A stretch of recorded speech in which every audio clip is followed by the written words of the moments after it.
Designing a Basemap, Part 6, Adjusting the Line Weight and Color. In the previous video, you learned how to prepare the layout. In this video, you will learn how to adjust the line weight and color.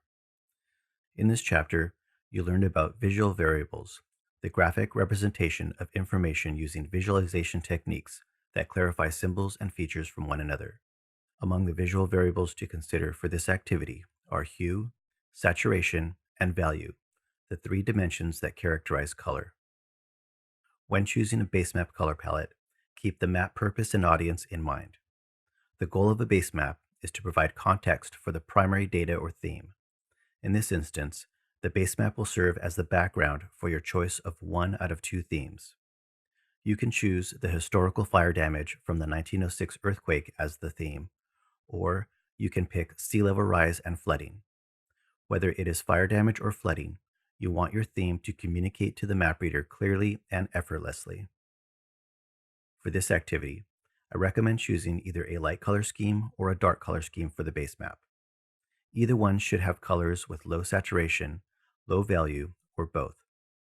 For example, a light color theme might use light grays and pastels for Basemap features.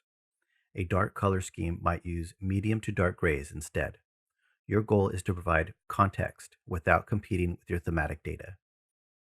Start by arranging the layers in the table of contents using the following order from top to bottom: neighborhoods, muni routes, streets, trees, buildings, parks, shoreline.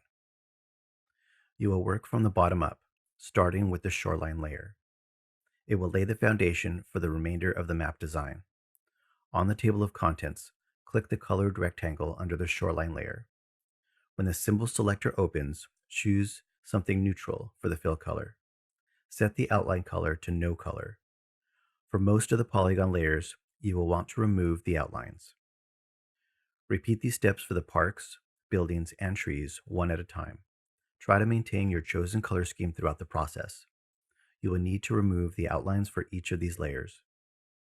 If necessary, use the zoom in tool on the layout toolbar to get a closer look at the details. For linear features, such as streets, you need to adjust both the color and the line weight. Turn on the streets layer.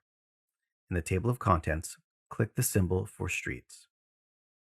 By default, ArcMap sets the line width to 1.0. For this map, 1.0 is a little too heavy. Change the width to 0.75. Change the color to something that matches your chosen color scheme. Repeat these steps for the muni routes. Because the muni routes are on top of the streets, you may want to choose a different width and color.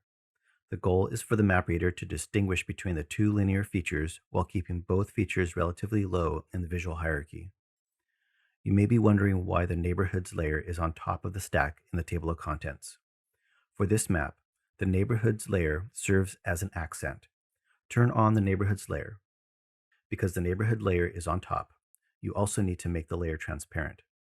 Open the neighborhood properties and navigate to the Display tab.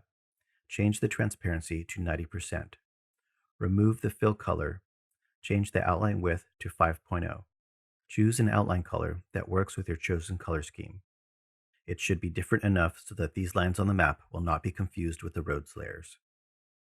In the next video, you will learn about cartographic typography.